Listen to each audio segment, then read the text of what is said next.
conversation can. I don't know. I mean, actually, when I was working at their house, they had some AA literature in the bathroom. I don't know if it was his wife or him or what, but I'm way beyond all that, and actually, kind of know the lingo and know where people are at, and some people can deal with it. And I don't know. I mean, Hi's an 85-year-old man that's just enjoying the last part of his life and hoping to take him out kayaking on the Schuylkill River. But the text that we've had back and forth, sometimes he was into it and sometimes he wasn't. So, but I've had a warm. Be careful because, like, he's a good lawyer and he knows the court system. So oh yeah. To say, he got some vibe or some perception, and I was interested in it because I thought he had a very strong reaction, and we want to make sure that whatever you told him, we understand what you told him so that we don't kind of have that reaction. Yeah, because he is an extremely skilled lawyer back in his day. I mean, he doesn't have insurance, and he's far retired. He actually, interesting enough, he knew Kathy's grandfather. But I think he's very attuned to what when you're doing the high drama in the courtroom thing as to how do you take these very complex cases, which is what he had, and actually win in court. So. And I have enough of a relationship with him that I think that he would be more than willing to sit down and just talk about it, just throw his 2 cents in. But at the same time, he's been made very very clear that divorce and family law is just not his bailiwick. So he knows enough to know what he doesn't know. So, and with all the stuff that I've shared with him, it's like sometimes he was interested in the PFAs. He was trying to center in on that, but at this point, that's all old history at this point. Other than trying to get someone to care. Well, did you meet with Kathy? Because she's a great lawyer. I mean, she's phenomenal. We have not yet. I was trying to meet with her after that hearing on Monday, but she was not available. So at this point, we're scheduled to meet with her on the 27th. Okay, well, that's good. I mean, she's really a good attorney. She's my competitor, but she's a fabulous attorney. I heard she actually was in the DA's office with Carmody too. Did you know that? She was in the DA's office. She's a former prosecutor. She's an all around great human being. I mean, she's a great person. So I hear she's ruthless too, and that she just is one of those lawyers that just has to win at all costs.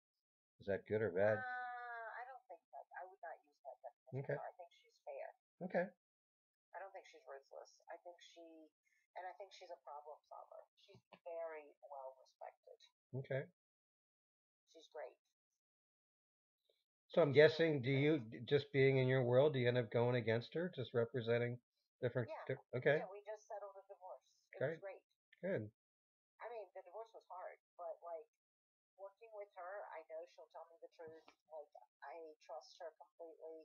She has an associate named Erin Patton who's really sweet. Like I have the greatest regard for her.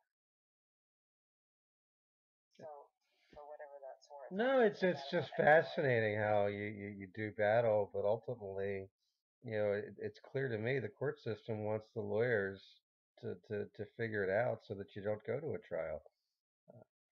They really do. I mean, today I had 3 hearings, and I settled my Master Lombardi one. I settled my Master Foley one. I had to go to a conference on the other, but it got settled. I mean, yes, they want you to settle. But when they want you to settle, they're not involved in that settlement. I mean, I look at what happens with the ones I've been to.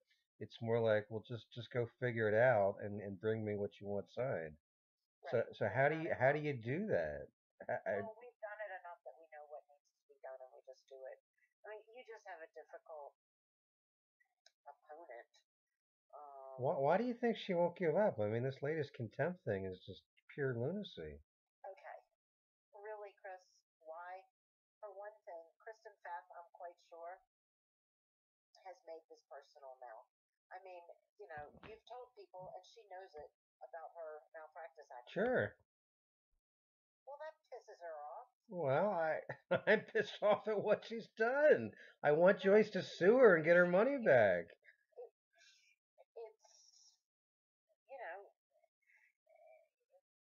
that kind of comes down to nice wins. Like, we can all say things about people, do things, but like, we all are human too, and we all make mistakes, and we're imperfect beings. So I guess in your case, I really, really, really thought a lot about what Mr. Mayerson said, just because I want you to go in there, and you, in my opinion, you've got to figure out like the best way Yeah. to, to present your case. And I think in some ways he's saying you're playing woe is me, I'm the victim. And you know what? Two things I think you got to be careful about. Woe is me, I'm the victim. Mhm. And the use of parental alienation. So parental alienation is, often debunked, and judges, they just, for whatever reason, sometimes they don't buy it, and they're going to have this expert come in. I kind of think you try your case like mea culpa. I apologize to the court. When I was drinking, I was a different person. I am no longer drinking. I've been clean and sober. I feel as if the system, was broken and didn't work. Um, I've done nothing to deserve the stripping of a basic fundamental right, which is a parental right. Like, I wasn't even seeking physical custody. I was honoring my teenage daughter's wishes. And here I get made out to be, you know, I can't even have the right to attend school functions and sit in the corner and observe. Right. So I do think you have to be really thoughtful about how you present your case. And I don't think by attacking others, you're going to win. Well, I mean, everything that you said, I take and understand, but All right. that's been done over time. This is the thing. Did you try to All go that on I've done mybuffalo.com? and just undo it. Is that what it is? Now, But like, then what? You're not going to settle, are you, for letting a mom have sole legal custody? Are you? well, my hope is that whether it's you or Kathy Boyd or just a come to Jesus meeting with Joyce, is that she'll realize what she's fighting for legally, she's not going to get. So why not just be civil? But Joyce having an awakening? Wow. well, she got her day in court on Monday. When you get the transcripts, you're going to wonder why she did what she did, because I think until she wanted to like have her little day where she, in my mind, just showed how insane she is, and I got Kathy on the stand, so much so that Lombardi was ready to decide the thing in a couple minutes based upon me not having cause to bring the action. But then Joyce decided she wanted to spend 10 minutes on the stand saying, I follow you on Facebook and document every single thing that you've done. And then I got Kathy on the stand and said, well, who pays for all that? Who drives me to work? Who gives me a roof over my head? Now, how Rich decides the final decision on that, I don't know. But he asked good questions like, how is she at the Hill School? Who's paying for this? I mean, it's not like Olivia, my daughter, is hurting in any way financially. She's not struggling to survive. She's in a beautiful, wonderful, luxurious place that most kids could only dream of. You there? Rich really, I'm listening, I'm Yeah, thinking, yeah. I'm adjusting. Do you think Rich really hurt you? I think he finally did, but I think he didn't until Joyce. And I think it was against the wishes of the lawyer, who was really nasty to me, Stephanie Morris, before the thing. Oh, was she? She was, because I was hard on her when she was trying to throw me in jail for contempt in front of Bordner. But she was just the new one to the file. But she just wanted to totally hang her hat on nothing has changed since October. And she had an argument on that. But the thing that had changed was that I got a job at UPS and I'm working more hours. But it's such small numbers in the big picture things. But that's what the system likes to see. Even if it's nowhere even close to the support payment, they just want you to work 60, 70 hours a week. That's what they want to see. Wow. I mean, I heard Lombardi give the same speech to this guy in a homeless shelter, in Philadelphia, and his wife is his baby mama or whatever, this woman in her 50s came in with a cane and is trying to get Social Security disability, and and the guy's just got out of jail, and he's got a part-time job at CVS, and he basically denied giving support to her for 3 months and then revisit the case, but then goes on saying, I think you can do better. It's like, what more can you expect this poor guy to do? It's and I'm sure the numbers at the end of the day, even if he was working 50 hours a week, would end up being a couple $100 a month he'd be giving her. But Lombardi. Your order is ripe for change. I mean, I hope. Well, it is and it isn't. You see this more than I, but $600 seems to be the number that everybody in Chester County should afford, no matter what. That seems to be what is in their mind. And I'm rolling the dice with this thing also because he could open up the order and bring the support down to 300, but then make me responsible for my percentage of income from extracurriculars, which would make it even more. So very true. But that said, and if he goes down that path, which I'm worried that he might, how are they going to decide what is legitimate expenses and not? You don't have legal custody, so everything would be legit. So that's where she's going. Yeah. Oh, So if I don't have legal custody, I have zero right or veto power. She could she could go travel the world. well, let me ask you a question. Last year, for instance, 2017, just give me an example. And you can get this from domestic relations. It's called an F sum. I've got it. I've got it. I've got all of it. How much did you pay last year in support? I paid, I think, less than Joyce spent on contempt of court, which is about $6,000. The year before, I paid $12,000. Well, how do you know she spent more on contempt of court? Because Kristen went to contempt of court saying I had to pay those legal bills. How much was it? $5,300. Yeah, that's so crazy. I've never done a $5,300 contempt case. Well, but you've never been the recipient, actually you have, of someone like me that emails everything. So she charged for every email. Yeah, but that's for your emails. Oh Lord. Yeah, I should do that. You should do that. I mean, you'd be up to 100 grand with me. Oh my God. All right, Chris. Well, I was just thinking. Yikes. Well, keep thinking because it's just I don't know whether you go hard, do you negotiate? I mean, at this point, I'm waiting. I'm waiting for the first move, but I guess the first move was Joyce slapping me with contempt papers. So at this point, I'm just kind of waiting things out till I get the transcript so that I can actually see what's part of the record as to where things are at and can show others to basically embarrass Joyce for what she did. Although in her mind, she's going to say, "Look at me! I made this wonderful life for my wonderful kid, and you can't do anything,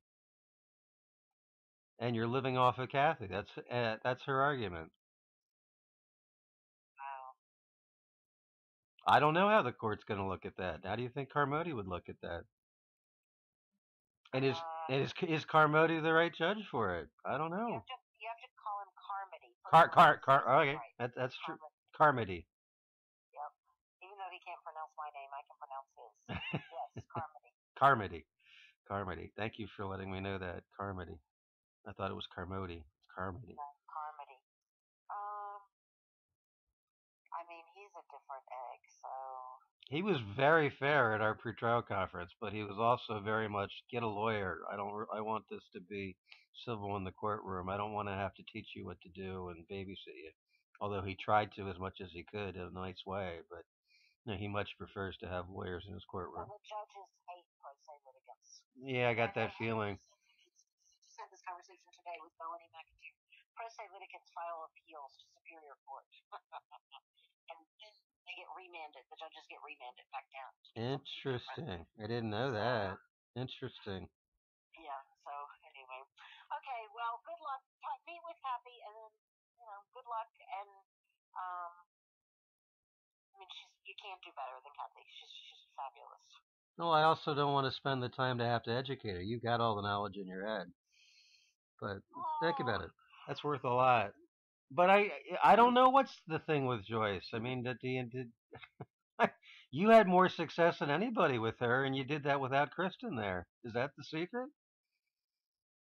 I think with Kristen, like I don't know. I think Kristen needs to be scared of somebody. Yeah. So you do need a heavy hitter. That's just all I would say. No, I don't know if I'm a heavy hitter. I kind of like to consider myself a heavy hitter, but it's hard to evaluate yourself. Sure.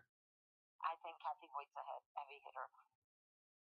Well, I hear that at least from people in Chester County that they don't consider Kristen to be a heavy hitter because she's not from Chester County. Is that? No, I don't think Kristen is not in quote my circle. Okay. But when she comes in dressed in her beautiful dress and she looks like this hard fighting lawyer, do they see through all that bullshit? Okay. You can come in fucking stocks that it hasn't spurred, and like it's about what you do day in and day out and consistency in front of the judges and the masters. If you're an unknown, you're an unknown.